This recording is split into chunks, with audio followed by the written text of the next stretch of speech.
Welcome to the Experimental Honesty Podcast. I'm Brian Curtis. Today I'm speaking with Dr. Stephen C. Hayes. Steve is a foundation professor of psychology at the University of Nevada, Reno. He's an expert on the importance of acceptance, mindfulness, and values. He's also ranked among the most cited psychologists in the world, and he's especially well known for his work on acceptance and commitment therapy, or ACT for short, which is one of the most widely used and most widely researched new methods of psychological intervention over the last 20 years. Steve has a habit of writing extremely insightful and useful books. He's written 46 of them, which include Get Out of Your Mind and Into Your Life, The New Acceptance and Commitment Therapy, A Liberated Mind, How to Pivot Toward What Matters, and most recently, Learning Process-Based Therapy, a skills training manual for targeting the core processes of psychological change in clinical practice. Steve's work has been very important for me in my professional role as a clinical psychologist, and also incredibly life-changing in my personal life in a lot of ways.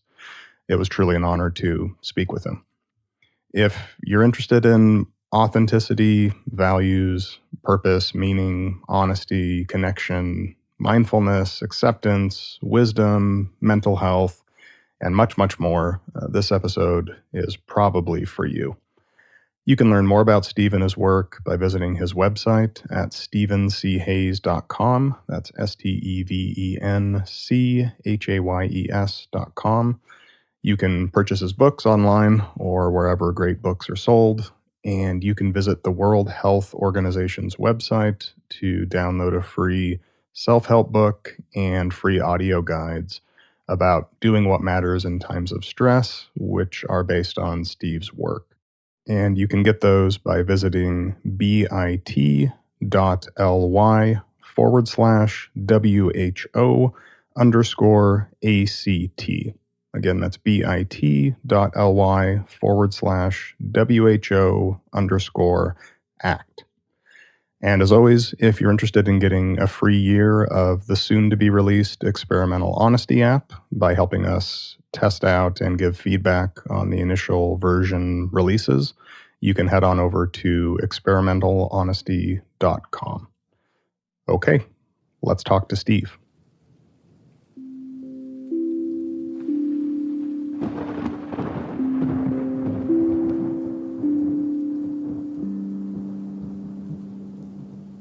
In that case, I can drink my coffee while we're going and so forth. I know, and I have my tea here in the little Erlenmeyer flask. We are good to go. Okay, well, I'm here with Dr. Stephen C. Hayes. So, Steve, thanks for taking the time to chat today. Well, I'm really looking forward to it, Brian. I mean, let's see where it goes.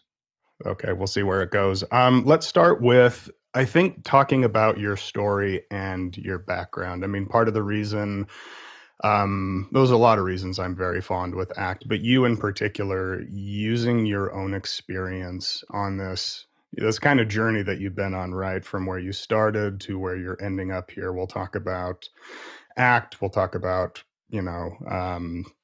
process-based therapy. But maybe, let's start with kind of your background and how this path unfolded from, getting into the field and then recognizing maybe some of its shortcomings and where you are today.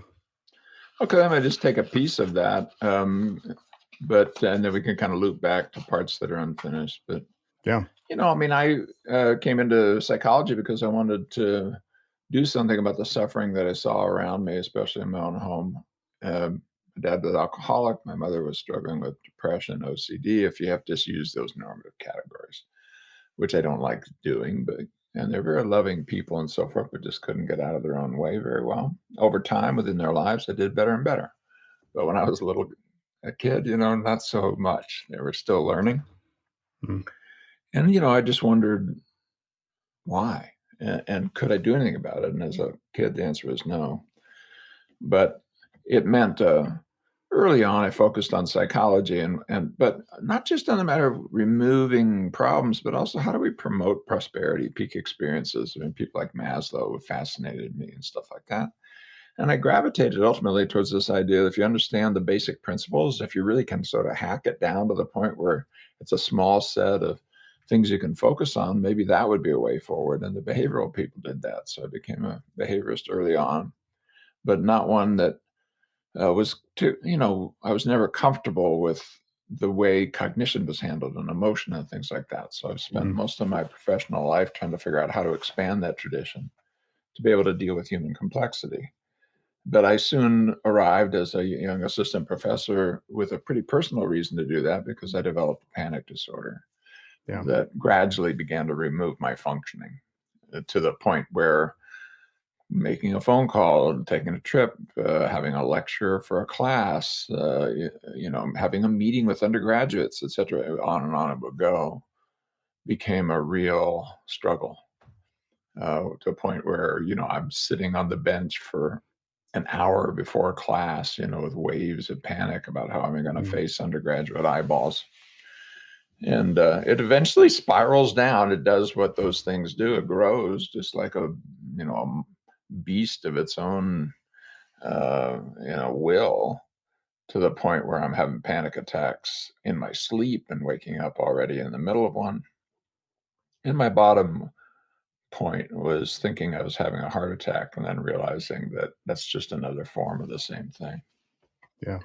And somehow in all of that, I turned in a different direction. It's in a TEDx talk Yeah. where the core of it, and it's relevant to the topic of your podcast, is I will not run from me.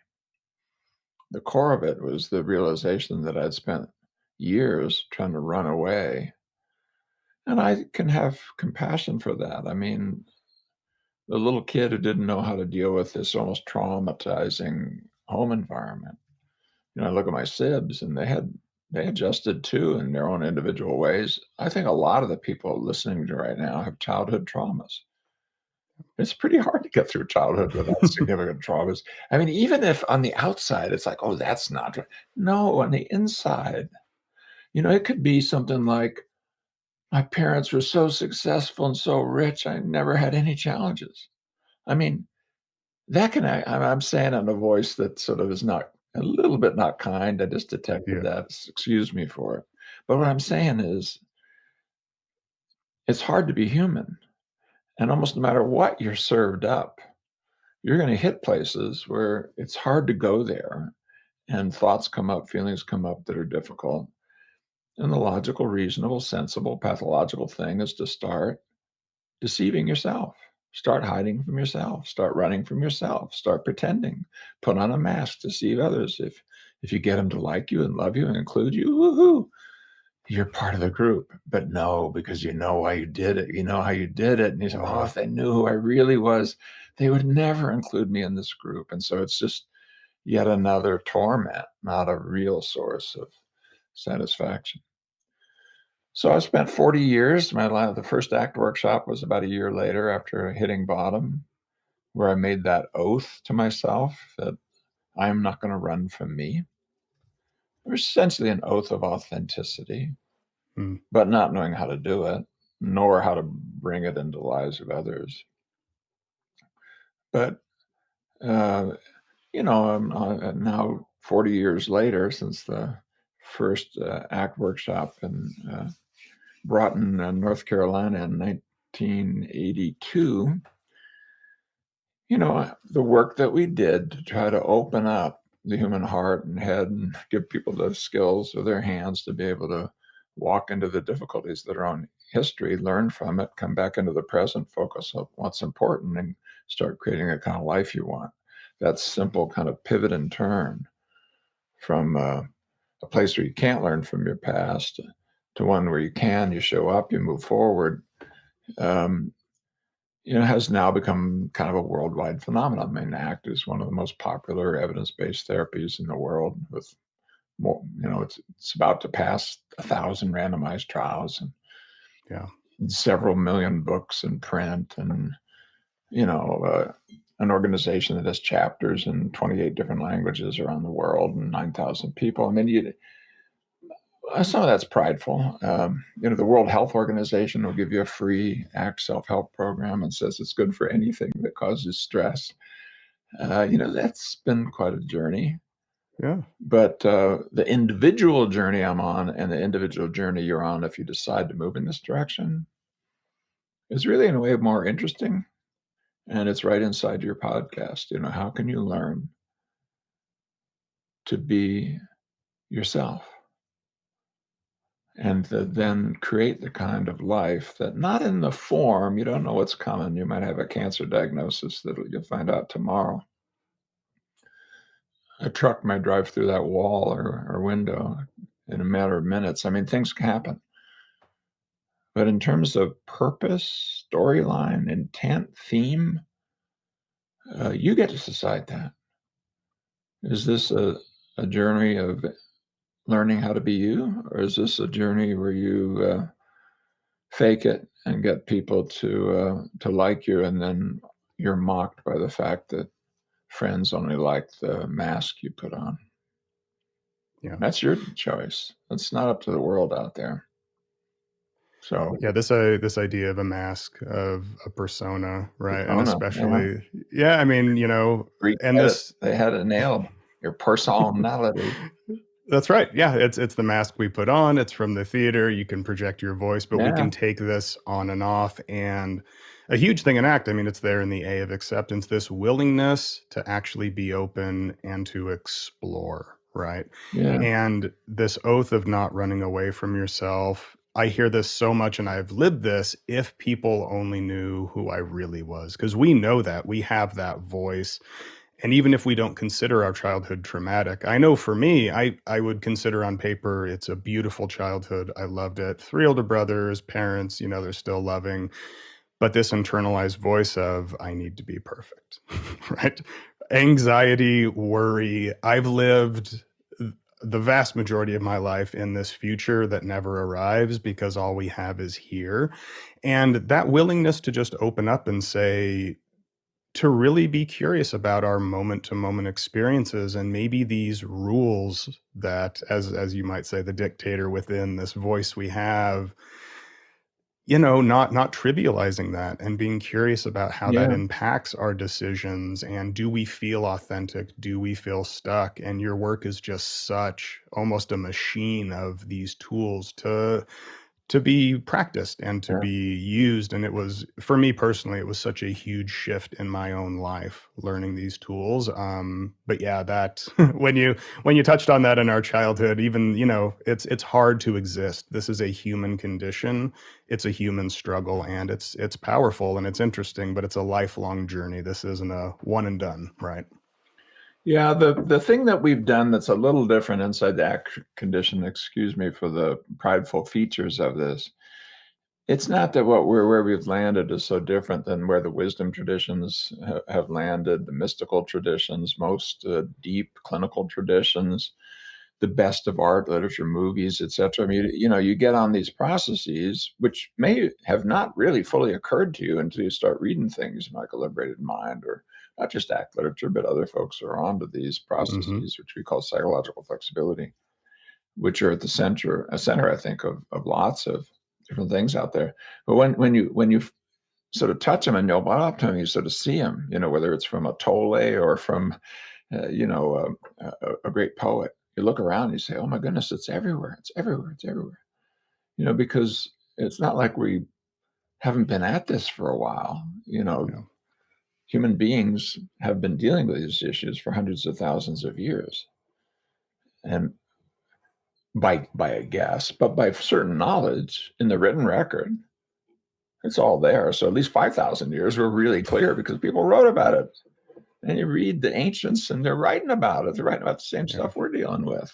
I mean, we're in a different world in terms of exposure to what's going on around the world. Look what you and I are doing right now. I don't even know where you Yeah. are, but you could be thousands of miles away. We're in instant communication. I could do that with almost anybody in the world who has a phone, and an incredibly large percentage of the human population does, even in very poor areas. Yeah. And That's a miracle, isn't it? That's wonderful. Yeah, but what do you see on those devices? Judgment, pain, and lots of invitations to do things that are unwise. You also see humanity trying to figure out how to find a way to help us all be more human and create the kind of lives that are filled with purpose and meaning, and that, oh, yeah, by the way, can rise to the challenge of climate change or immigration or economic disparities or racism and gender bias and on the list goes. We've got an Yeah. agenda of increased fairness and freedom and prosperity that we want to implement kind of naturally. Well, but where does that begin? And I think there's a lot of reasons to begin, that it has to begin on the firm foundation of you being the whole person that you are. Not finished, not done. You're never going to be finished or done. But to know that's important and to begin a journey where gradually, you do a better and better job of being you as Mm. a whole person, and stop running away and stop pretending so much. If you're going to pretend, at least do it mindfully. Be aware that you're Be aware that you're pretending. pretending. It's okay. Sometimes fake it till you make it can actually be helpful. It can be. Mm-hmm. Of course, you Mm-hmm. can learn skills that way. You can pretend. If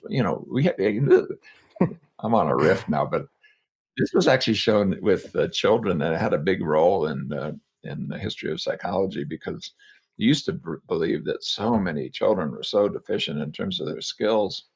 And you can have deficiency in terms of skills, absolutely. But then they started doing things like pretend you're Superman and show us.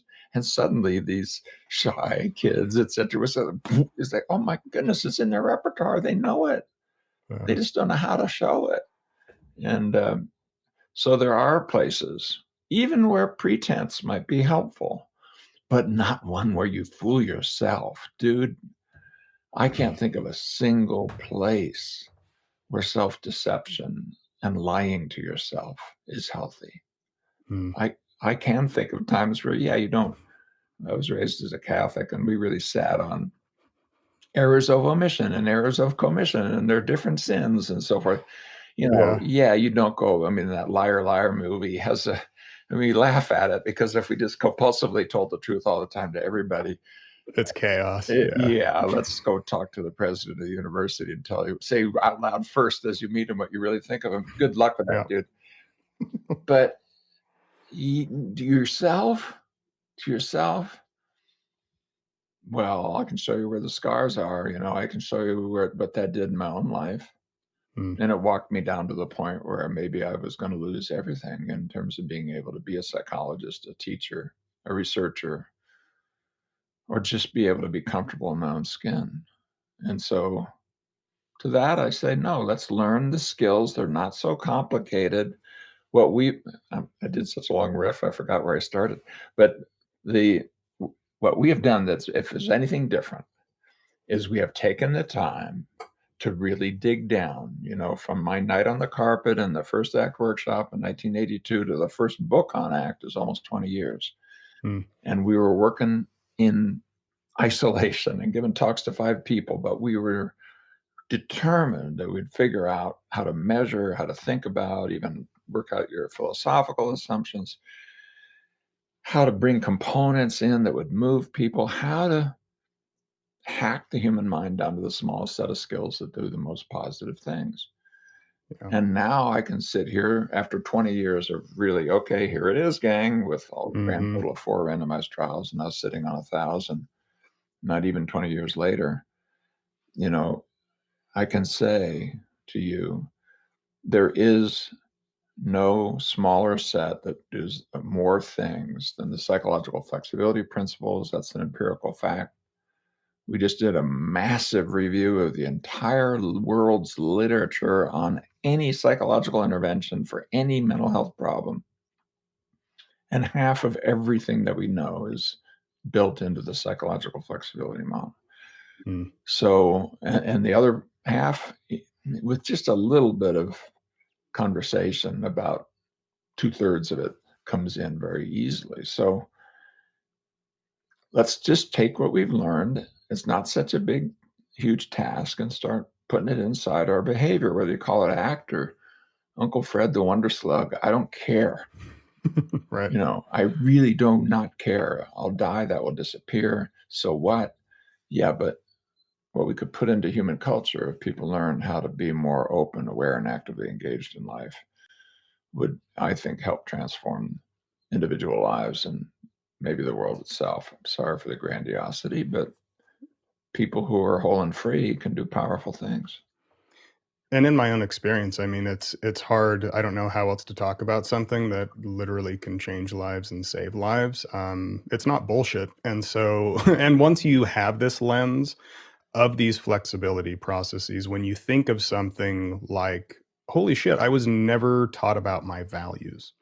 That didn't come up for me in school, right? Yeah, That didn't happen. And so the difference between a value and a goal yeah, in my life, that was a moment that I can put my finger on to say, oh, that shifted everything. Because that sense of emptiness after acing that test, giving that presentation, admission to that program, marrying my wife, having the kids, like these things unfolded. But why am I perpetually unsatisfied or feeling inauthentic when I just get that next goal and the goalposts magically shift and lasting happiness and equanimity and authenticity and well being is elsewhere? And so we can eventually get around to all of these core processes. I hope we do. But values in particular, I know in my own life, and the distinction from that with goals, when we talk about living an authentic, meaningful life was such a key that I didn't find anywhere else. And throughout my clinical training as well, that didn't come up until it was, other people have touched on it, like you mentioned, it's sure. there. But ACT is such a workhorse for let's really dive into that. That was just huge for me. Yeah, of the evidence-based therapies, it was one of the first to really grab onto that and say, man, this is important. But we can't do it like we invented it or founded it. Oh, please. But we do make some discriminations that are helpful because it's so easy. It's right in the word. Values are part of evaluation, right? Well, not quite. No. Because really, what you mean by values are not just this self judgment thing or the wagging finger, I use that metaphor, the dictator within of the self-corrective voice, which is not your enemy, but it's not you, and it's not necessarily your friend either. It's just part of your socialization, and it's useful when it's useful, and it's not when it's not. But you're constantly judging and evaluating everything. I mean, I could show you that with implicit measures of cognition. Somebody walks into the room who's slovenly and smells or something, and it will take you a microsecond to judge them. It's just going to happen. Yeah, same thing with you. When you're brushing your teeth in the morning, just look at your own mind and you're going to find judgment after judgment after judgment after judgment, along with the other things, predictions. Oh my God, am I going to be able to do this and this of the day's challenges and so forth? Fine. Okay. But can we step back, notice that, come into the present and focus on what's important and what is important? Well, the values piece of it isn't just the goals that your mind gives you, the things you can accomplish and put in a box. They're done, they're finished. I did that. But what that's about, Yes. what does that reflect? And it's right there, but it isn't necessarily right there in a way that you are able to connect with it and get the power of it. It's right there where? Well, it's right there in the places that hurt. It's flip it over and you'll see your values. It's right there in those sweet moments you have with your children or with your job or with your spouse or, well, with anything. There's times where you really go into the flow. You're lifted up. You're empowered. You're vital. You're connected. Slow that thing down, dude. There's something in here. There's Mm, a quality of being and doing that you care about, undeniably so. You can feel it. yeah. And it was the same what was there that was inside the pain you had. You flip it over, it was what you were yearning for. Or another one that's easily accessible. Give me a hero. Just give me a hero. Tell me at least one. In a domain, if you want, you want to focus on it. Ideally, somebody that if you haven't met them personally, at least you've kind of explored their life in a pretty thorough way. It could be a spiritual leader long since dead or something. And then just talk to me about what they stand for in your mind. And I guarantee you, you're not going to be saying what some of these goals are. You're not going to say, oh, yeah, and they made $1 million and they drove a Buick. And it's just never going to occur to you. It's going to be something that is, I don't want to say ineffable, it's intrinsic. They stood for something. Well, why do you look up to people who stand for things? Because you want to stand for that. Why is Nelson Mandela a hero to you? You never met him. Well, I don't know but if he is, and he is for me, I look at that quality of kindness and persistence where he's actually talking to the guards and, working on letting go of judgment, but hanging on to justice, and when he's finally let out, he doesn't say, you bastards are going to pay. He's out there rooting for the white rugby team. And it enabled a transition that shook the world. It was like, because it had qualities of fairness and equity and love that would have been completely missing if he just got to be president for other reasons. He wanted to be president to put something in the world that was a value for him. And he was living those values, and he was in a cage. You couldn't see it. But when he got out, you could see it. There are times you can't show your values. You don't have an opportunity. It's like water in a bowl, but there's no hole in the bowl. You can't flow out of the bowl. It's just contained there. You don't see it until there's a hole, and then it comes out. You say, oh, there. Down is more important than up. For that water, down is more important than up. For me, love is more important than hate. That doesn't mean, you may have a mother who's so toxic to your life, you can't do anything other than send her a birthday card. A single phone call will be so horrific, it'll take you months to find your feet again. I work with people like that. And okay, so there's no opportunity to show that value of, I love my mother, other than things like the safe journey of writing a birthday card. But okay, if there's an opportunity.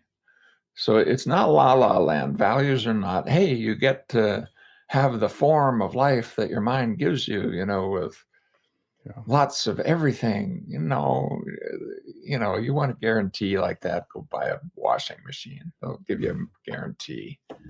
So what? If you want to be you, and you want to find where the real life-changing energy comes from, plug into your values, which are these chosen qualities of being and doing that are intrinsic to what you do, even if nobody knows. And there's 1,001 little exercises. They're in the ACT literature. I love some of the things like do something that's values-based that no one can know about. The I have a secret one, yeah. It's just awesome. It will, and then never, ever tell. We're doing a podcast on genuineness and authenticity. Here's one where not telling could be the most genuine and authentic thing that you could do. Because you're not doing it for You're not doing it reasons. for. You've eliminated all the fours. No applause. Yeah. You can't even tell your wife, Yeah. But that loving thing that happened, that somebody benefited from. You had a role in doing it. Yeah.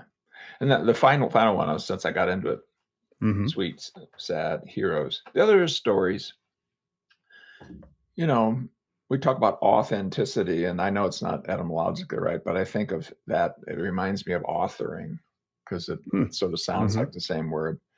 If you're authoring your life, what kind of story are you writing? You don't get to decide what the characters are in the story. That's the point about the cancer diagnosis or truck driving through the window, the characters and circumstances. But you do get to decide, are you writing a hero's journey or are you writing a human tragedy?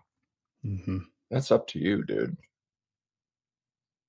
That piece of it, though, that these are chosen qualities, and this difference between, I get to, we'll leave free will and determinism, we'll leave that to the side, but like this is really something that we have, and especially when in my own life I've really taken a hard look at, why do I value these things? Yeah, Do I actually value being honest, let's say? sure. And there can be conflicts between, let's say, honesty and compassion or benevolence. Yeah, And that's why these fixed rules of one thing is always superior to another, well, not necessarily. It's context dependent, relationship dependent.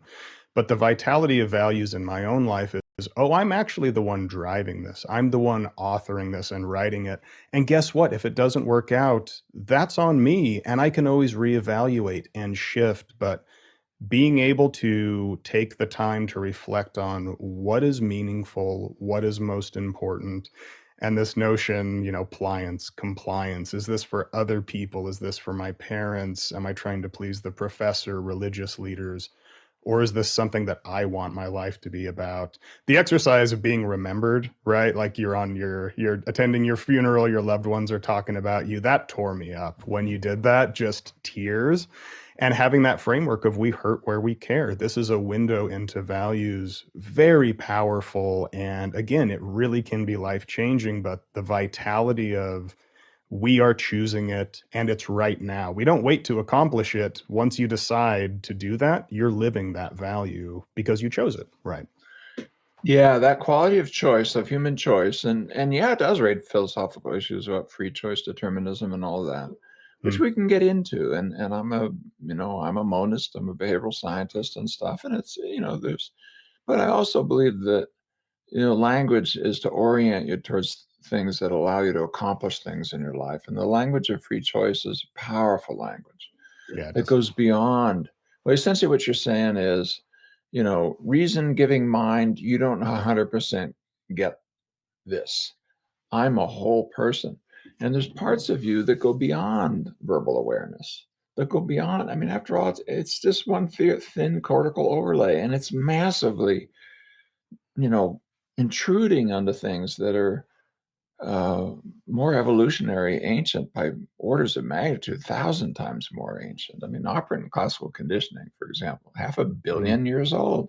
What you and I are doing can't be older than 2.8 million years ago, because what your baby does at 12 months that lead to what you and I are doing right now, Brian, not a single chimpanzee has ever been shown. And that's 2.8 million years ago when we had a common Yeah. ancestor. So we know it's the new kid on the block by hundreds, if not thousands of times. Never mind even more ancient processes, habituation, for example, or basic neurobiological processes. I mean, freaking jellyfish without a centralized brain, the way we're talking about, will sink when the ocean gets turbulent, and will avoid rock walls, and will, navigate the environment. We complex organisms, even without a brain, are, doing stuff. And that's part of you.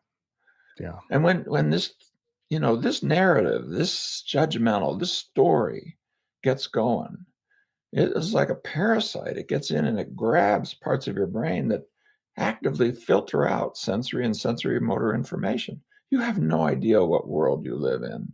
This is one reason why psychedelics is catching on again. And I'm old enough Mm. to have lived through Hippie Hill and all the rest. I don't want to You do had the that. long you had the long hair and all the Oh man, I the was. deal. I haven't seen pictures. You just wrote it in Oh, I'll in send part of you. your I have a background. So picture of me with hair halfway down my back, and consuming more than my fair share of chemicals of all kinds, and sitting on Hippie Hill, and all of that. And yeah, that was transformational to me and wonderful in many ways, but it was also horrific.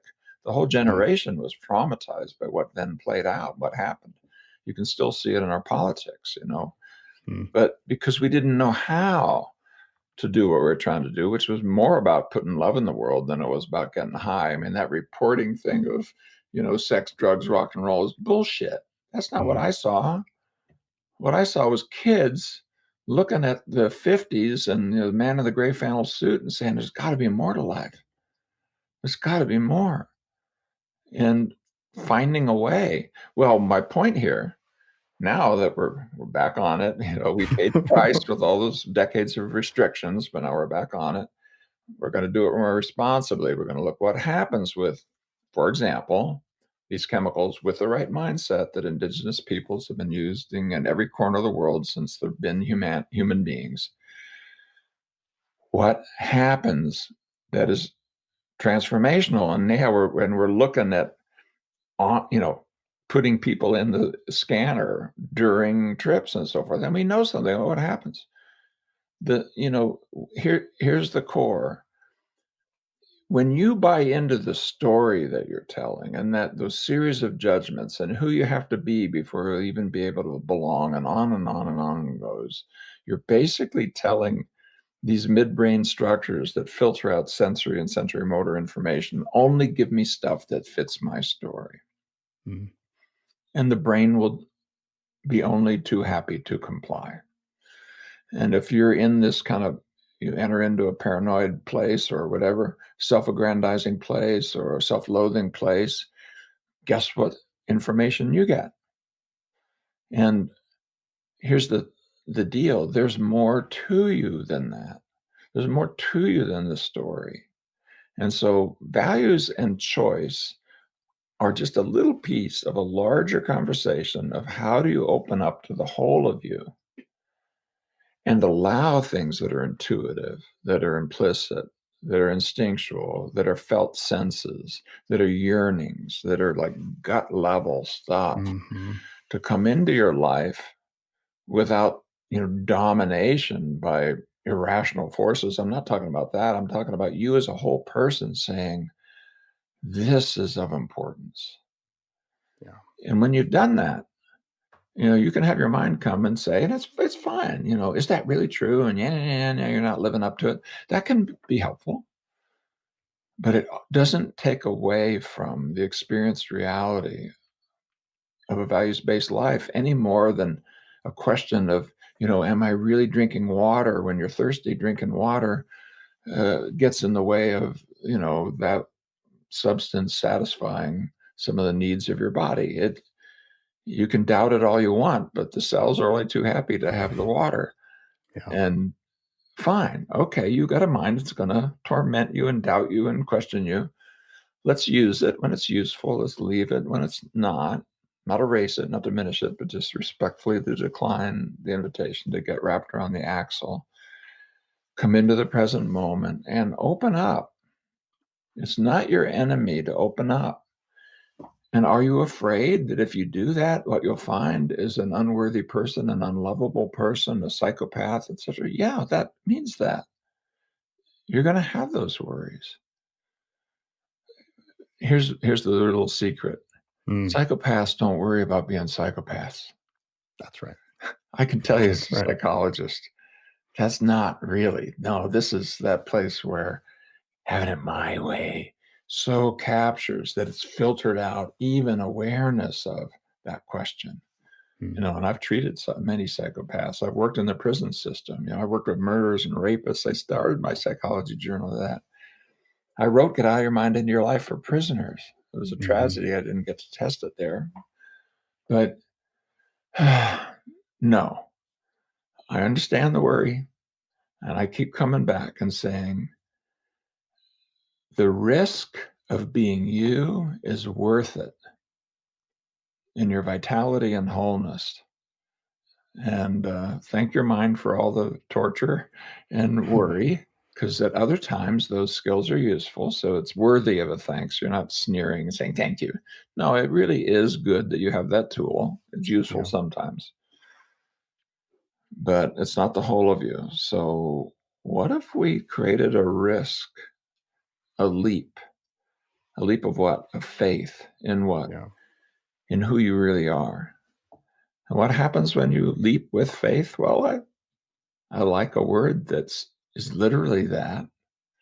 You begin to have the con with fides, faith, the confidence of self-fidelity, of authenticity, and gradually learning how to peel back that onion and be more of who you are anyway. Yeah. So that's a cool thing, good thing to spend a life doing.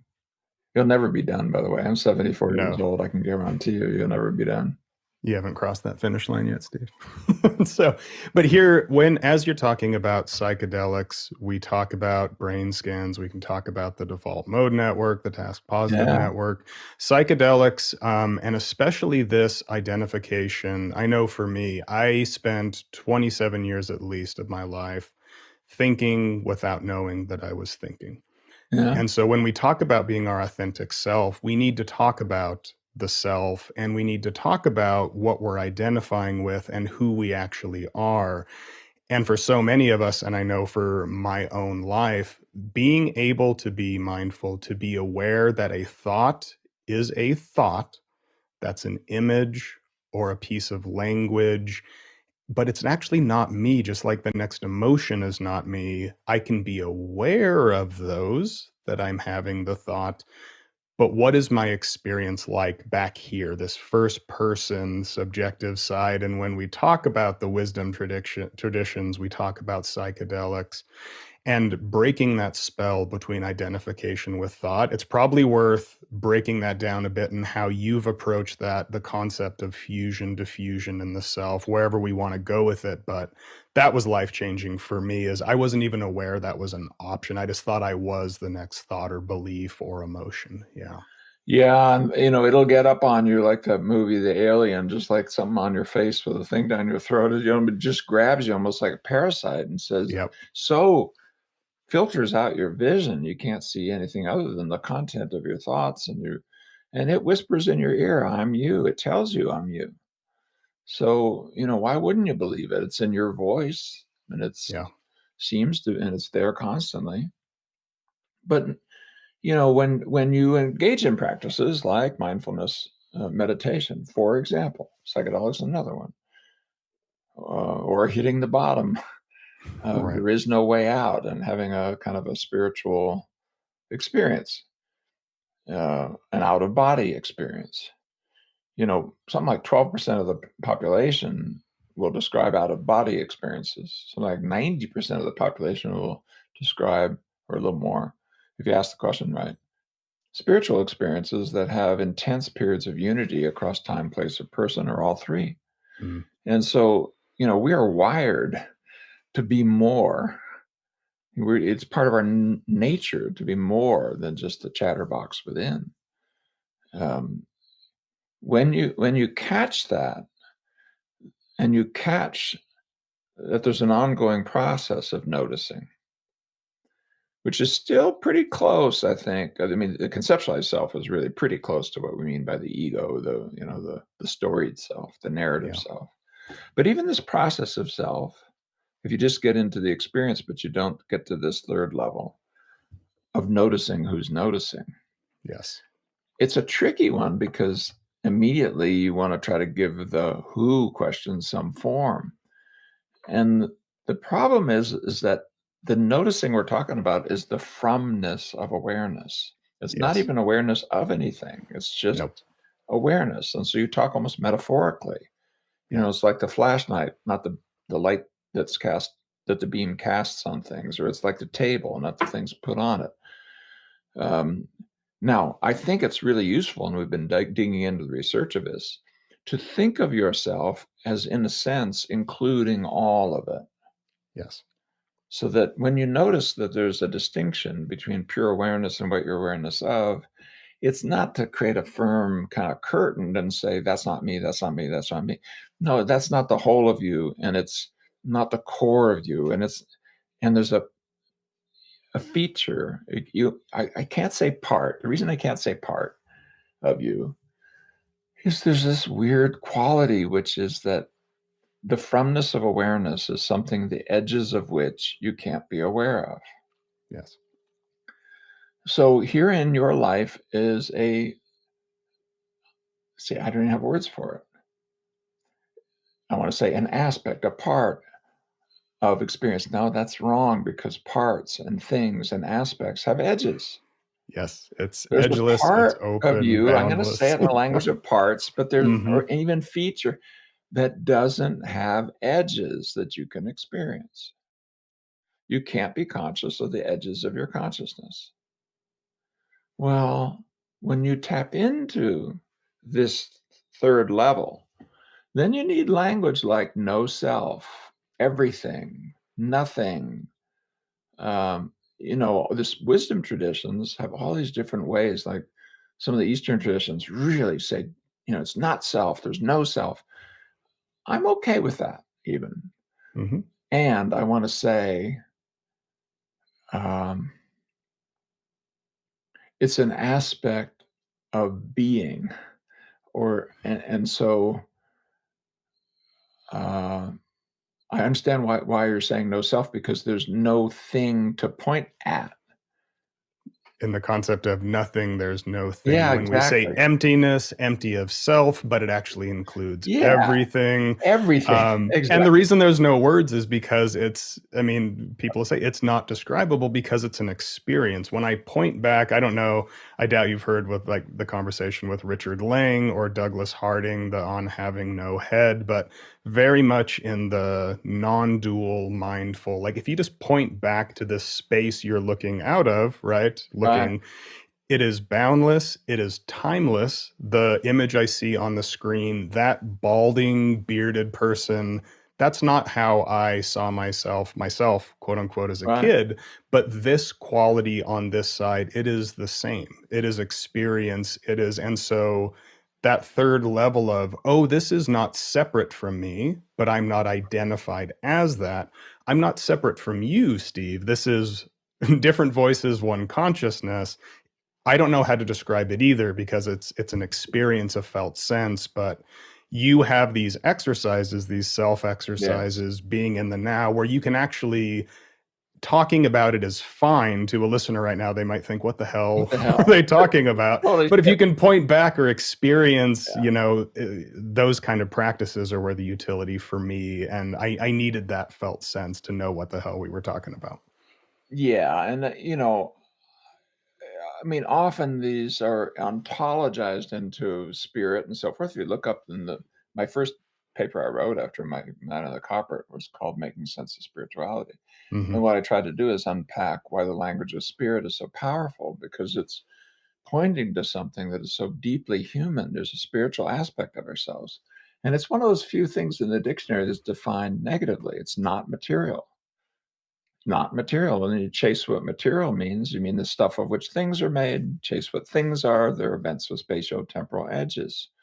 Hmm. Consciousness has no spatial temporal edges. I mean, there's a reason why people write in those texts with things like everywhere you go, there you are. I mean, Yeah. these weird ways of talking about that which can't be talked about, because any word makes sense only if there's a distinction between what that word refers to or relates to. The referre, carry back again like a ferry boat, Hmm. the meaning of the event that the word points to. The event that the word points to has no temporal or spatial or personal edges that you can detect. And you've experienced moments where there's such a profound connection between you and others, your lover, your friend, or whatever, that a we emerges where you almost lose that boundary between I and you. Hmm. But that started when you were a little kid, when you learned I and you. Or it started even before language. In the first hours of birth, when your mama's eyes met yours and you dumped endorphins, because it was like, I'm connected, I'm seen, I'm part of it. Because that's how social we are. The we is prepared, and a good thing, because when you smile and you know, mom was doing the same thing. Yeah. And all of what's going to have to be done to raise that rug rat who poops on the floor and pukes on your chest. If there wasn't those endorphins, if we weren't baby junkies, Survival of the species. Yeah. why the hell would we do it? you know but we're connected in consciousness at birth, Yeah. right? And we learn things like here and there that are relative to perspective, but Yeah. there is no here without there, no there without here. So that under certain circumstances, that expands. The I hear nowness of awareness that happens, that began with that mama's eyes moment, but then was built out by language. How do we know it's built out by language? Because if you have language disabled children who don't have that sense of self, like kids on the spectrum, Mm-hmm. who we call them autistic because the self part, the auto, the self Mm. part is unusual, and it doesn't necessarily carry with it empathy, for example, at the, on the, depends on where you are on the spectrum, Mm. but it can be established. You can teach people perspective taking skills, those theory of mind skills that allow you to move this ineffable dimensionless I hear nowness into the eyes of the person that you're talking with. If a person is listening to this right now, it sounds spooky. Let's say, well, wait a minute, move your consciousness around. I do a little exercise where I have people struggle with something, really touch something that's really hard. And then I say, okay, leave your body, and now look back at yourself sitting here with this thing on your lap, which is all the difficulties, but I try to make sure that you don't get too analyzed about it, because there's Mm-hmm. thoughts and feelings and memories and all kinds of things. Whatever it is, I'm unlovable. Take something, anything. Leave the body, look back, and and I start asking little evocative questions like, what do you feel about that person? You love that person? Is that a whole person? Is a valid person, etc. Just kind of Yeah, goosing them yeah, over. But also just looking at from the outside what it's like to be you. And then go to the side of the room and look back. And in a group, it's wonderful because you can also then be aware that that whole group, everybody's doing the same thing. And you're yeah. just part of a larger, and if you're doing it on a podcast, you say, but who knows? Hundreds, maybe thousands of people are doing this right now. Yeah. Same thing, you know. And what do you think about that person over on there? In course, imagination, you just move perspective, but people can easily do it. What would you look like, from the other side of the room? And you got that thing in your lap, but you can't see it from the outside. But you remember it was there just minutes ago. Is this a good person? Is this a lovable person? Do you like that person? And then I finally say, and then you realize this isn't happening now. This happened 10 years ago, and your life has opened up wonderfully, and you've become far wiser. And you remember what it was like to be struggling with that thing 10 years ago. And this weird guy, this old bald guy, was having you do this weird stuff, and you were looking from across the room. And and then I say something like, if you could give yourself a little bit of advice to go back over those 10 years, what would it be? Just put it into a small sentence. What would you say to yourself as to how to be with yourself with that stuff that you're struggling with, trying to change, that you're pointing to when you find all these horrible inadequacies in your own life? And then we come back, get back in the body, walk through it quick, not this fast, but now with the memory of that little thing that you wrote. And I ask people in the chat box or out loud if they're in a workshop, what is there universally? And I've done this with people who are in mental institutions or drug addiction programs. It doesn't matter. Universally, it's kind, it's wise, it's things like, you'll be okay, or you're still lovable, or you can move from here, or you're not the only one, or I mean, it just goes boom, boom, boom, boom, boom, boom, boom, boom, boom. Well, so then here's what I'm saying. If you can take these features of just time, place, and person, because that's what that exercise does. Imagine you're two Mm-hmm. people, we just did person. Imagine you're over there, we just did place. Imagine your wiser future. I could have done imagine you're a little kid. I could have, Mm-hmm. gone the other direction time wise, but I did time. Okay. You just do perspective taking with those three things, and suddenly incredibly wise things come out of your mouth that point to what? Point to exactly these processes we're talking about. Well, what that means is you have the wisdom within. You've just got a part of your mind that can't get it Yep. because it's the problem solving part of your mind. It's not the observe and appreciate part of your mind. It's not the just be aware and live from who you really are. When I say really are, it's a little bit of trick, really. I don't really want to do really. I Mm-hmm. just want to say who you experience yourself to be. How about that? That's great. It's Yeah. undeniably so. And how can I show it? I just did. Do this exercise yourself. I've given enough description. You can do a little audio tape, sit down, do it. you're going to find a part of you that is a lot wiser that's been there all along. It's not like you haven't, it's not like, oh my God, now I've found this. I bet you on the other side of realizing that just you're not just the content of your thoughts, what you found was somehow familiar. I mean, the way that I can describe it, it's a rediscovery. It's too The close in a sense. rediscovery. Yeah, it's a rediscovery, and that's why in the wisdom traditions, it's like closer than a gooseberry in your hand, closer than your neck mane, your beard. The problem is it's too close because but it's that rediscovery of, oh, of course, it's not conceptual, it's not thought-based, it's this. It's Experiential what and we're doing awareness-based. right now. That's right. Yeah. Yeah, it's that rediscovery of, that original face we had before our parents were born. It sounds weird, but when you feel it, not quote unquote see it, when you can turn attention or awareness around back to this, like you're saying across the room, that felt sense of, oh, I'm not that voice, I'm not that emotion, I'm not that Yeah. story. It's huge. I have a hot tub outside my bedroom door, and when it gets cold, not now, it's 100 degrees, but when it gets cold, I keep it running. And I go out there almost every night. Sometimes my wife comes with me, sometimes not. But I'm a real addict. And I always step into it. It's like, what is this? Oh my God, it's hot. And within about 20 seconds, like, and Yeah. then about another minute, and you're sort of in a place where somehow this is just so or something. And it's like that. I mean, we're carrying around the kind of the hot tub of human consciousness, not in the initial shock thing of oh my God, it's hot. No, I mean the kind of, this is just comfortable and so the so-ness of awareness, Hmm. the timelessness, the spacelessness, the intrinsic,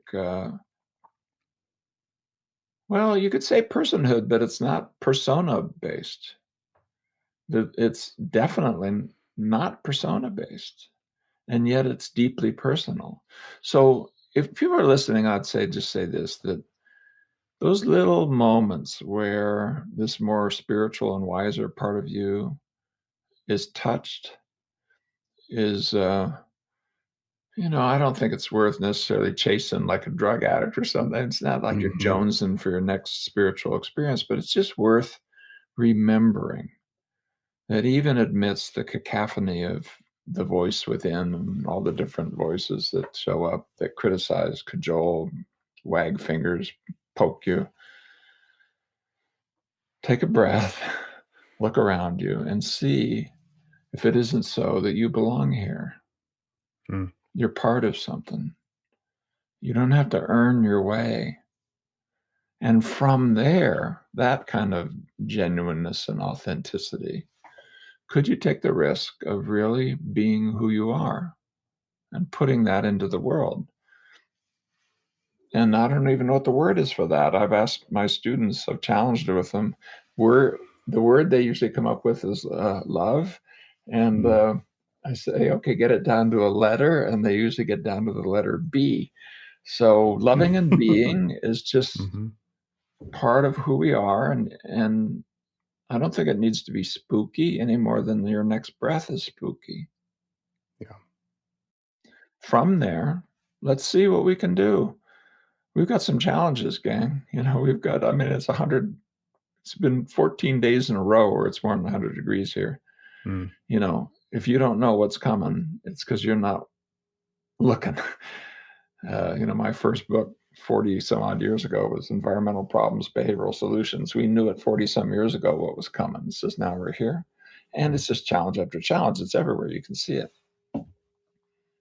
So that's okay. Can we step up to that? I bet on us. I bet the answer is yes. And I will bet in my life's moments that it's worth pursuing those yeses. Is there enough love in the world that if you just live your values that we can handle all these problems? I don't know, but could we find out? Yeah. One component here, and yeah, I mean, we're hitting on existential risk, but I mean, all of the things we're talking about is these are all relevant, and these processes can contribute to these big, existential risk questions, or just this conversation that we're having, or the listener who's listening. One key component, though, is yes, we're here. This is the experience. This is being.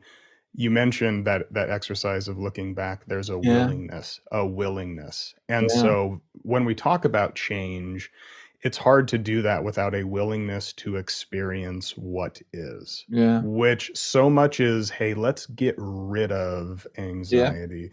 Let's bury the head in the sand and be in, let's say, self-denial that climate is changing or that there's yeah, political unrest.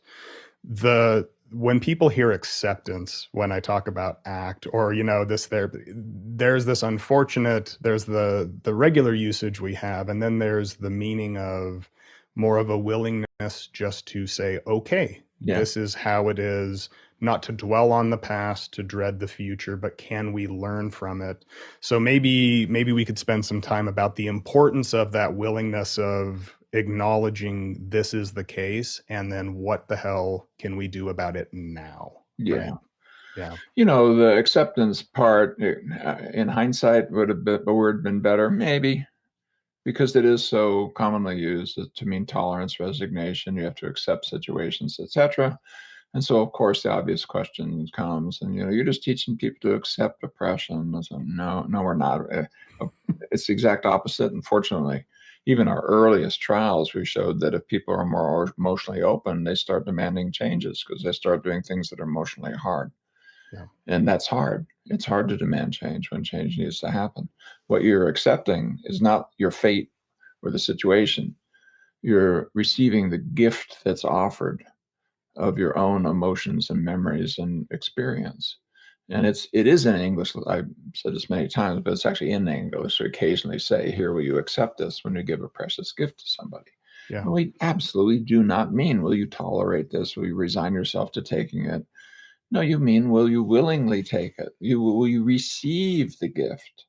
And it's in there, septare, meant to receive, as if receive a gift, the acceptance part of it. Mm. And it's even still in language, in our English language. But the willing thing is a nice way to talk about a feature of acceptance, which is this active choice to say yes to your own experience. You're not saying yes to its response implications. You're not saying, yes, I accept the experience of being abused, therefore I will stay with an abusive husband. Wait, no, that's a different thing. But you will never face the situation of being in an abusive relationship if you don't accept the experience of abuse. You have to take in the experience. Otherwise, you don't even know. You're like, oh no, I wasn't abused. I was blah blah blah blah, and you're given 1,001 reasons, or oh, it's just too painful. I'm going to push that down. Well, what predicts more abuse? Those two things: Yeah. alexithymia. I don't know what I feel. Continuously choosing to rationalize it. It predicts more abuse. So don't be telling me that I'm on the side of abuse and stuff like that because I use words like acceptance. The exact opposite. Look at the data. Yeah.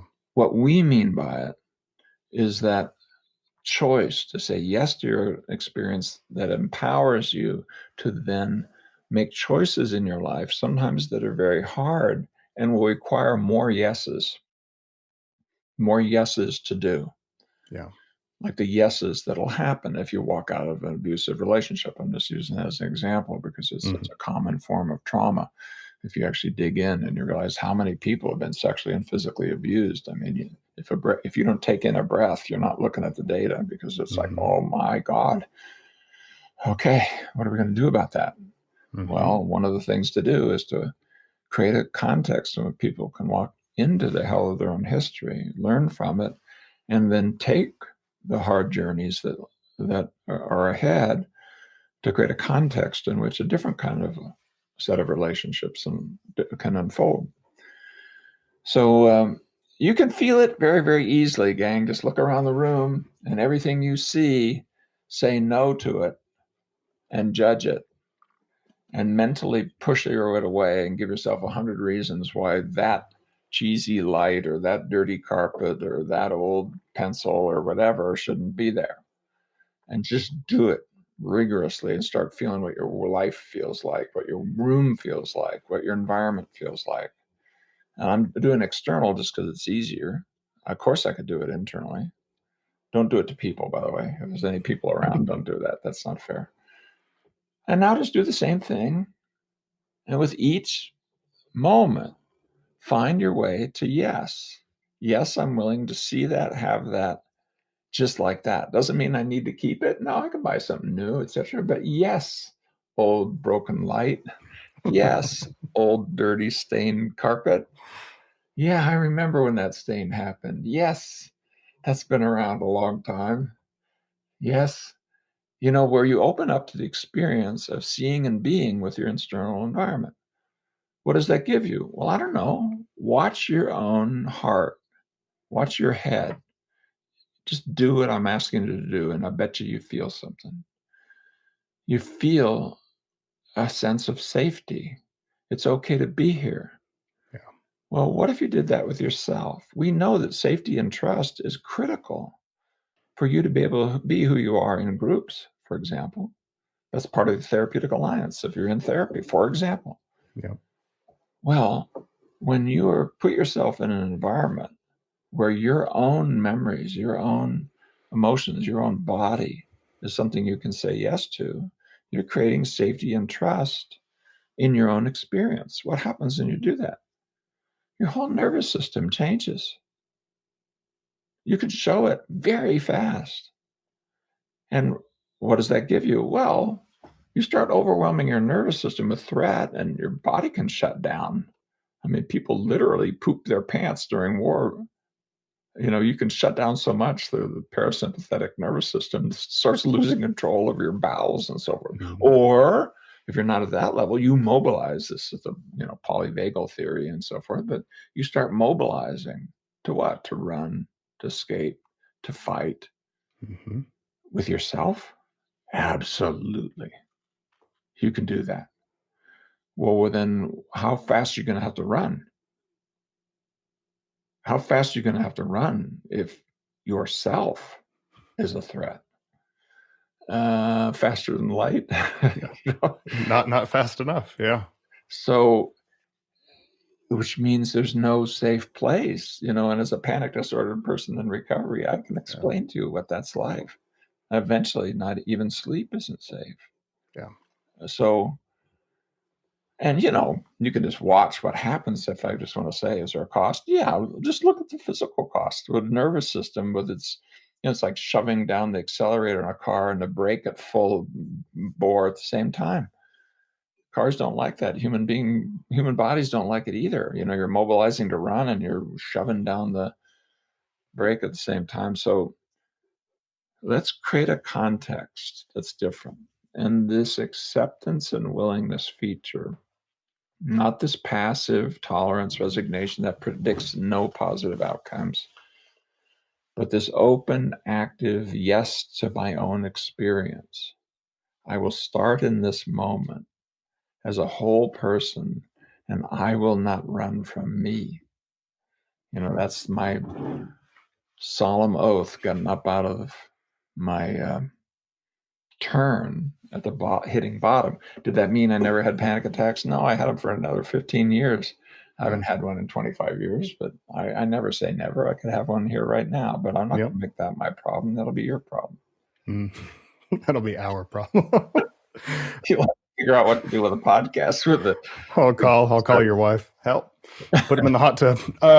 But so the related version of this too is not the related, but this notion of experiential avoidance and this narrowing, not just running away internally, but the things we change to not experience momentary discomfort. Yeah, Understandably, we are understand. humans. It feels like it doesn't feel good to be stressed and Yeah, anxious and to have those reminders of past traumas. But again, the willingness to turn towards it doesn't have to be to open up and be overwhelmed. And now we just have, bowels are loose. But how do we, is it useful moving towards, not away, in a way that's very open and let's say curious? What do we then learn from that? yeah, Right? The prevention of learning when we escape and avoid versus this, we're going to say, okay, turning towards the dinosaur, right? Jumping, like we're Exactly. we're willing to face that fear ever so incrementally, but in a way that it's no longer taking us away from this life that we genuinely, truly want to live. Another key thing that was transformative for me as well, but for so many people, I can't name you a person I work with clinically where that's not on the menu. I mean, it's there. Well, you're speaking about this in a very wise way. I mean, it's obvious that not just that you've done personal work, but you've done work on how to reach people, probably on this podcast and your Mm, therapy work, because absolutely, this we're talking about something that's one step at a time, that's a journey that is filled with kindness and compassion for how hard it is to be human, and that allows you to move along at a pace that fits what's going on. And you're never going to be, some, gift, God's gift to psychological openness and flexibility. That, what that prideful thing, that there's that Zen story of, how long is it going to take, and the master says, well, at least years. Well, what if I work really hard and I study even more and I do that? Well, then it'll be decades, like, because, you're yeah. not a horse to be whipped. I mean, this is not a self-aggrandizing thing of becoming some freaking guru or something. We're just talking about a journey of learning how to be more human and how to be more fully who you are. One step at a time, eyes open, and in a forgiving place where when your eyes close and you do stupid things and you step in the wrong direction, you say, oh, okay, I see. And the eyes come open again, and even that is acknowledged. Hmm. Even that is learned from. Even that experience is taken on when you got hooked, when you did something that was angry or unkind, or you did something that violated your values, or you said something that was not genuine when really being genuine was absolutely the right thing to do here, or that really wasn't honest when really that was what you were yearning to do. On and on it goes. I have a chapter in A Liberated Mind on lying. Um, I think I actually say it in, I not know, think I've ever told this story before because I just didn't want to fully tell it, I guess, for reasons that I didn't really know if I had permission to do it and so forth. But for a period of time, Guy Ritchie and I spent a fair amount of time together in conversations, and we were going to write a book together about the ego. And I visited him, I've been in his house, etc. Big deal. I bet I have. Hmm. And really, really interesting human being.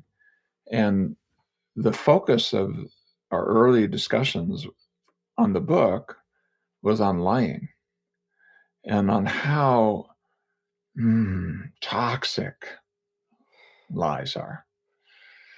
That chronic lying feeds a system that will gradually eat you like termites eating a piece of wood, because it gradually means that there's less and less of you that is okay just like that. And you become more and more stupid. You can't quite remember, even if you lie enough, you don't even know what you're lying about. Yeah. And you always feel like it's all conditional, and if you fool people into loving you through lies, when they do, you feel like, God, if they really knew who I was, they would abandon me. Yeah. And you fooled them, and so you feel like, oh, I'm only loved by fools. No, dude, you created that world. There is no other outcome. And so what's inside that chapter, which I think there are some things that are wise. A lot of that's Guy Ritchie, and I thank him in the very beginning. I've never had Hmm. anybody even mention it, but it's not in the dedication page. I dedicate that to a reporter I worked with who wrote the first story in Time, who lost his life really to the hell of being a reporter and having to do Sandy Hook and Hmm. run down to the Twin Towers and watch people hit the ground at 200 miles an hour, and the stuff that we ask reporters to do that we should never ask any human being to do without a lot of mental resilience training. The only training he got was drink enough and you can handle it, because that's what the old reporters did. Anyway, well, back to to Guy into that chapter on lying. I really wanted it in there because it was so wise and it was so central of this core process of this yearning to belong that seemingly demands of you a false face to the world and eventually a false face to you. Yeah. So that you don't even know who you are, what you're up to, what you care about, where you're going.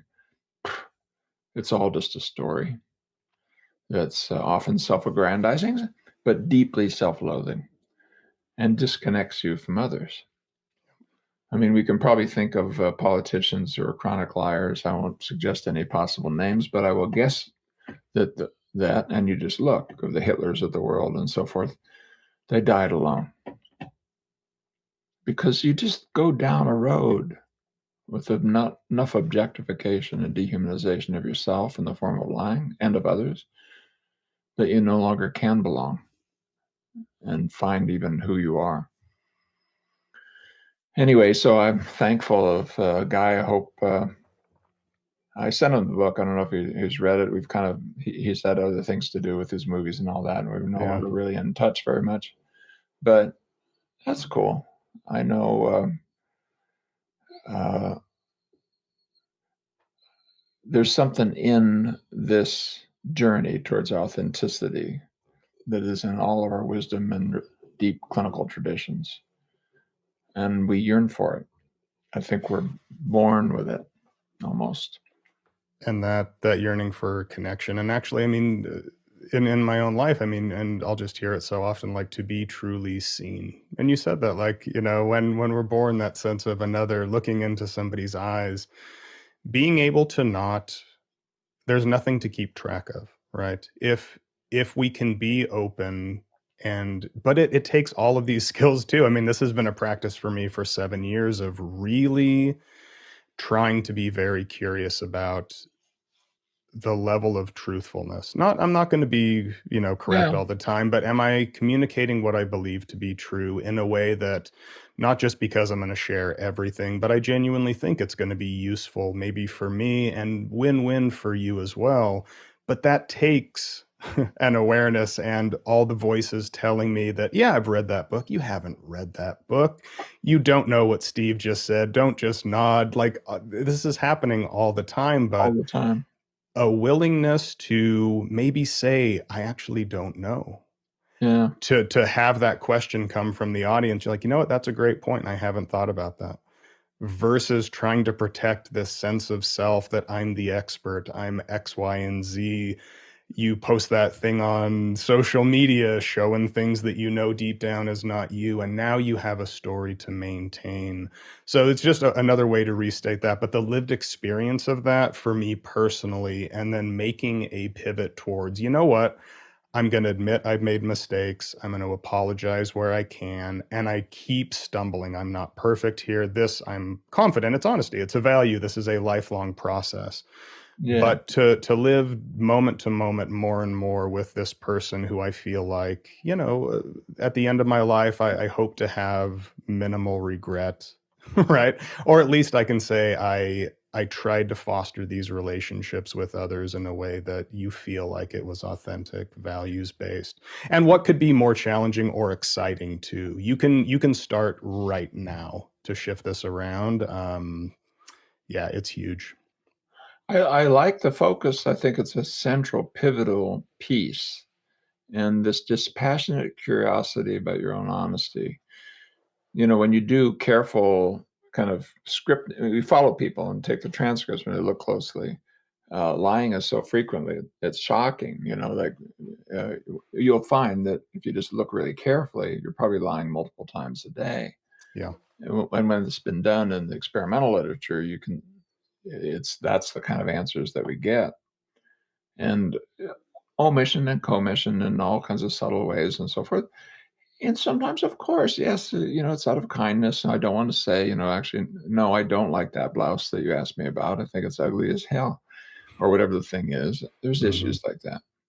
Other thing I've noticed, and I'm certainly not holding myself up as God's gift to this because I'm just walking out my journey, you know, but I've noticed that I'll give you an example. There's one person in my life. If I had to pick one person who's an enemy, I could pick one person who's alive, just because I'd been tormented so many times by this person. I used an unusual word. I won't say it because then the person might be able to figure out it's about him or her in a public setting. And the person said, I don't know what that word means. And I have given, it really has softened me. We're at the absolute worst, when I'm really getting a kind of a thing on about all the unfair things this person has done to me and people I love and so forth. I can remember, yeah, but in a public setting where you probably wouldn't have, dude. He said he didn't know what a word meant. It's in the dictionary and pretty not that extraordinary word. He admitted ignorance in an academic setting. So don't be so certain, And so there's another piece in here that is worth mentioning, that in the context of your focus of your podcast, is that be mindful also, be dispassionately curious about how many models we have around you of people who are doing things that are genuine, where you unquestionably know they are, like admission of ignorance. Yeah, I guess even that could have done for show, but you can catch it at times where you just know, no, that was a real deal. And there's other ones like that, where people reveal things where you know that's the real deal. And let me tell another story. I was on a phone conversation, and one of my children, I won't say even the gender, if I don't want to, but when this child was probably around 10, was on the other line and listening to the conversation. And I was talking about him or her to someone I love, and I said that, and I reported that I had caught myself in a lie to that human being called my child, and that I was going to clean it up, and that wasn't right. It just so happened, and it happened really recently. It was like an hour earlier or something, which is why it was in my mind. Boy, did I pass the test. Right. Was that an important part of our relationship? It was huge, because she knew I'd lied. And I didn't know that she knew. But when she saw, it just happened to, just the heavens so arranged that I was tracking it, and that was important to me, and that I was going to clean that up because I didn't want that kind of relationship with my own child. So, it's a practice that's hard, and I'm not holding myself up as an example at all. But I am saying, yeah, I really like the focus, Brian. I really think it's cool. And in my own life, I see places where it actually softens me when I see others doing hard things like that, and also where over and over again, life has given me a little whisper in my ear of genuineness is almost always, not compulsively, not the movie Liar Liar. Yeah. The human pathway that will pay benefits. Well, I would say one, thanks for that, Steve. And just know that your work, like these skills, these tools, these pivots, this awareness, what you have done, it's no exaggeration to say literally life changing. I am a more present husband. I am a more compassionate. I'm not in the future when I'm with my children, right? I Yeah. am, and this is a process, and I can say where I've been and where I'm going, but this path, it's an ever evolving. I stumble all the time, but It is a journey, and it can be so exciting and enlivening, and just constantly learning and being okay to say I don't know, and I'm learning, right now in this moment. And so I'm also mindful of time. We haven't even touched the new book, with process-based therapy. But I would We just actually have. We've been around it. I guess the one thing, maybe if we have a minute or two, just because I think it's so Sure. central when we talk about these struggles that are human, and then we slap a label on it like panic disorder or borderline Yeah, personality disorder, or I have generalized anxiety. I'm just an anxious person. sure. We've talked about these pivots and these processes, but I think it's so important, the focus that you have now, I think for the whole mental health community, on, hey, can we focus on the individual here Yeah. and these unique components and how we can work with that? Labels can be useful. Clinically, that's a conversation, but can you maybe just give kind of a highlight or an overview for listeners who would be interested in diving in more? Because I think it's just such an important shift. Yeah, we've been on a journey to try to figure out, and I said at the beginning, how to hack the human mind in such a way I had the smallest number of processes to do the most thing. And looks like we've done a pretty good job with psychological flexibility writ large, not even just in a narrow way that ACT talks about it, but you can expand it out a little bit, that emotional and cognitive flexibility and openness, attentional flexibility from this more spiritual sense of self that we talked about, and connecting with this deep capacity for creating meaning and purpose and creating habits around it. Those being more open, aware, and actively engaged in life sets, and making sure that it expands out also to the social groups you're part of.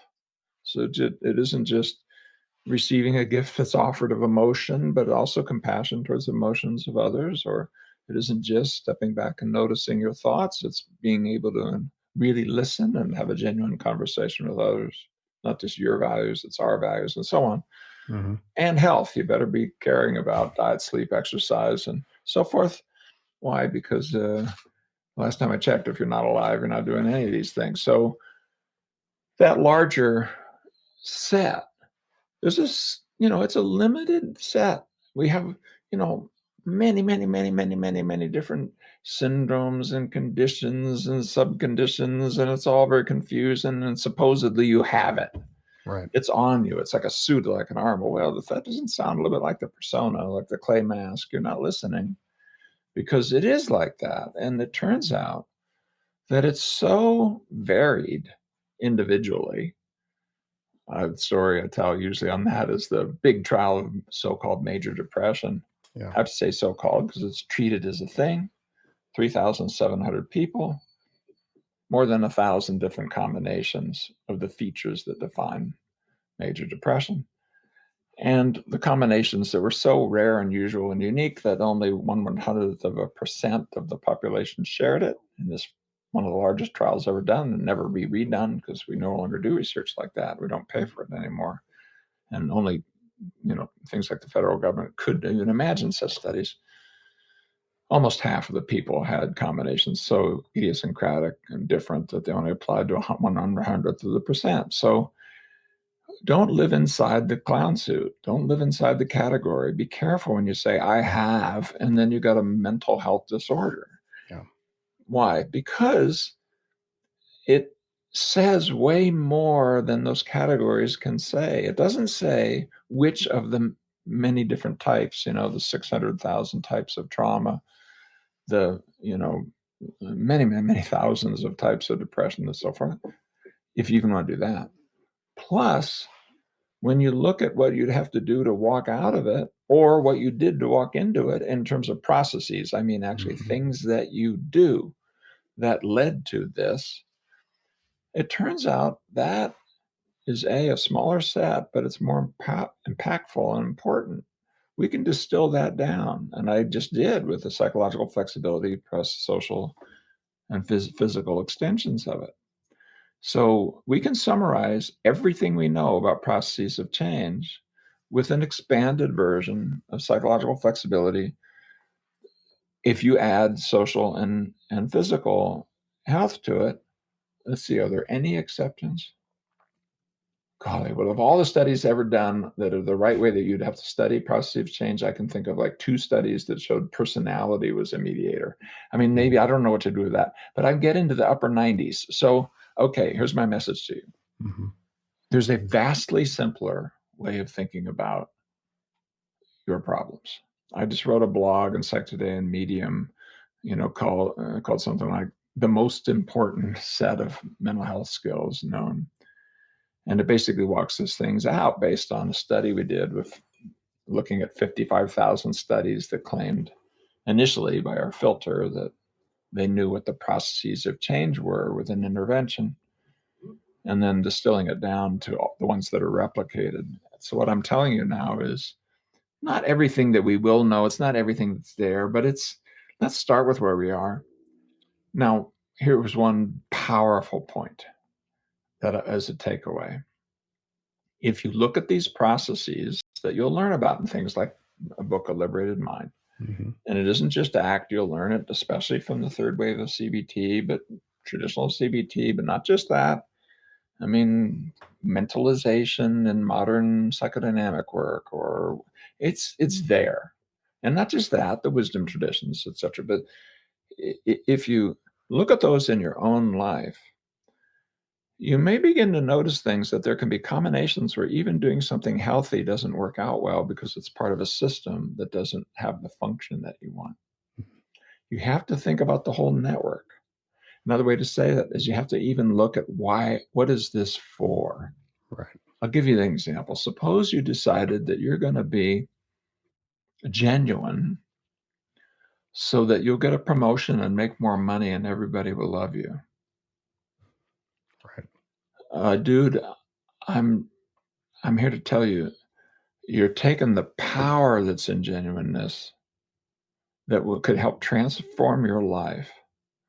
And by not harnessing it to values choices, but harnessing it to judgmental goals, you've extracted most of that power and it will mock you. It will turn on you. And there's theoretical reasons to believe it, but you want to try it out, just try it out. Send me an email later.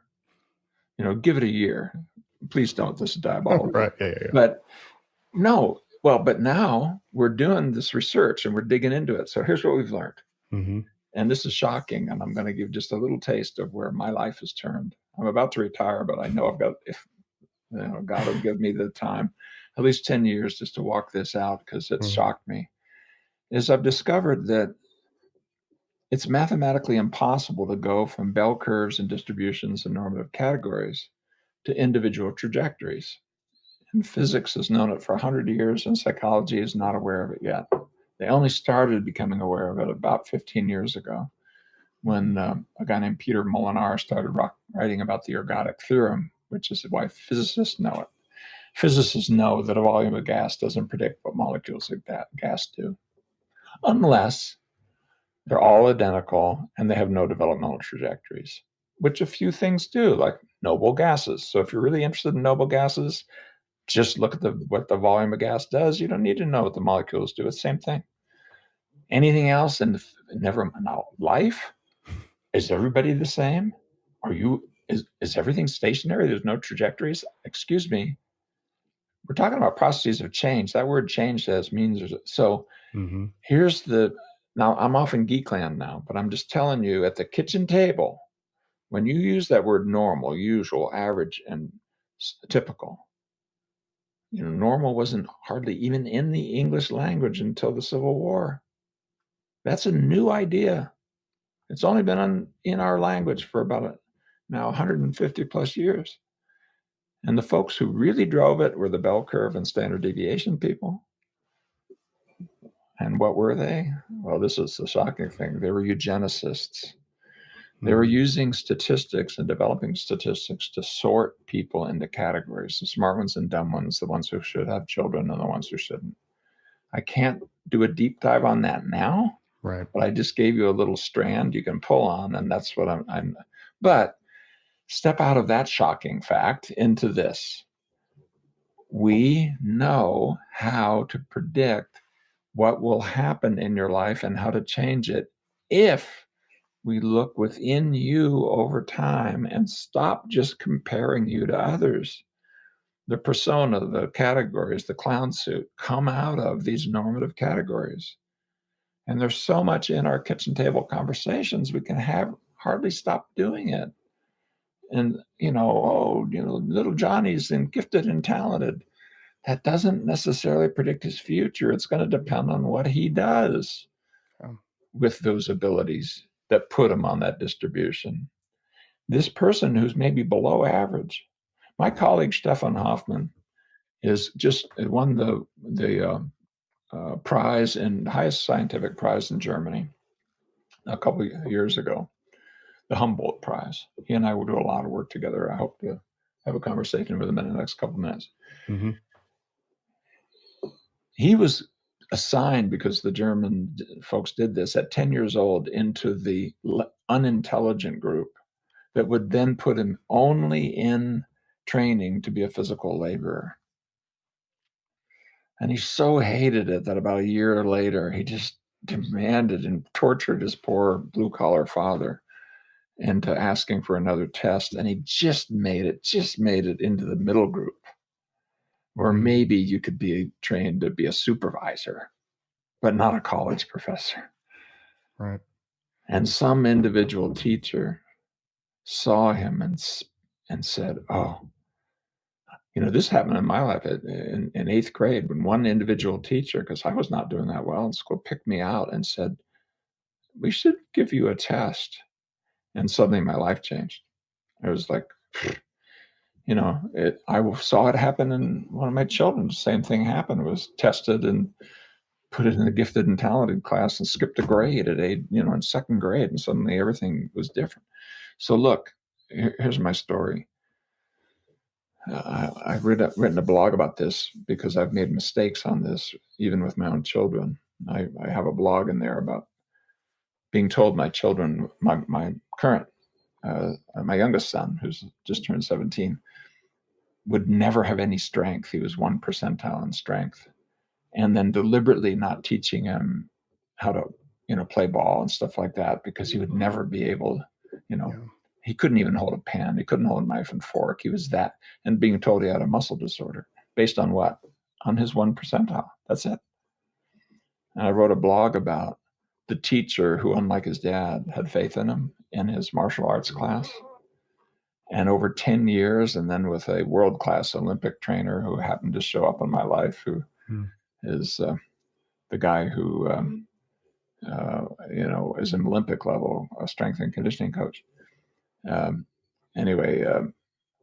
He's now as a black belt. No thanks to me. And that's what he does. He teaches martial arts to others, and he's stronger than I am. Here's the thing I need people to hear. Processes of change have to be worked out individually. You need to learn how to give yourself a chance to sort of be the best that you can be psychologically and otherwise. We know a lot of what those processes are. We've been talking about them here. If you put them into your life, we know they will pay dividends based on the research, but I don't know how your life is going to unfold. I'm just going to tell you it's going to unfold in a more powerful way, in a more loving and vital and whole way. And who knows? So if you're living inside a category of, I have borderline personality disorder, or I've got major depression, or all these categories that people have put atop you, that you think and you've been told, usually with a little bit of scientific lying, oh, you may have a brain disorder. Why didn't you say you do have a brain disorder? Because the answer is you don't know. That's a marketing claim that in the US we use, so you can say anything. I may have monkeys flying out of my ear. You can say that in advertising, but you couldn't say you do, because we don't know that you do. So let's look at what we know you do.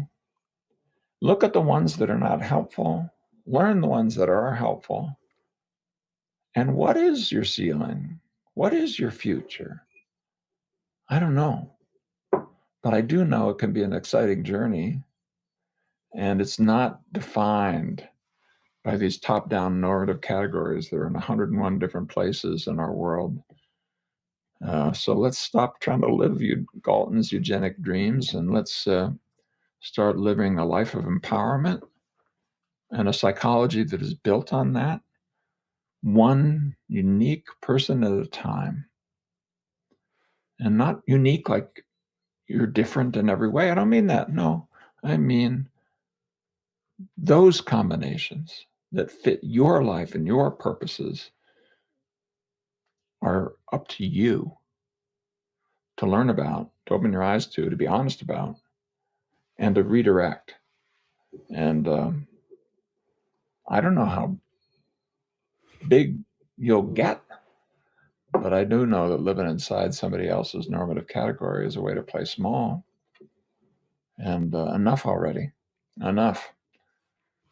So this journey we're on with process-based therapy is to go way beyond acting or any one thing and just say to the whole behavioral and life science field, it's time to think more about what empowers people.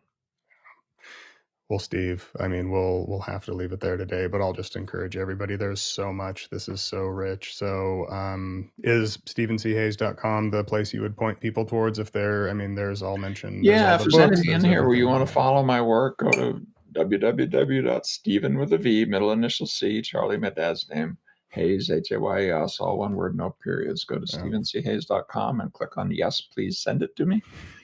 And you'll get a podcast and usually just my rants and which you've gotten a sense of from this podcast, and my newsletter about every 2 to 3 weeks. I don't spam. And if you ever feel like it's like that or you're bored or whatever, it's a one-click opt-out.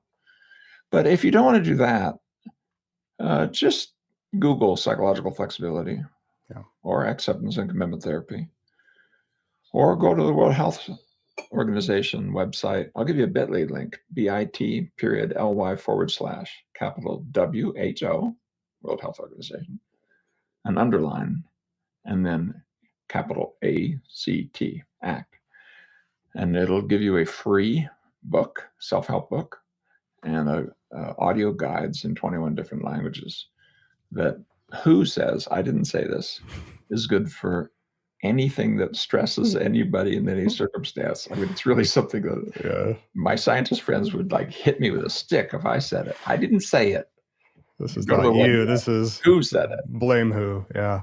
Because they've done enough trials on it. So you, for free, you don't need to pay any money. You don't need to, you don't need to, learn to tattoo or get the special chicken ritual. There's no cult here. This is open science for your purposes. And it sounds like your podcast should be on that list too. So I'm really glad that I've been here with you, Brian. Thank you so much for the opportunity. I appreciate it, Steve. And just thank you so much for your work. It's been truly life-changing, and it's just incredible. So thank you so much for taking the time today. It's been an absolute pleasure. Peace, love, and life.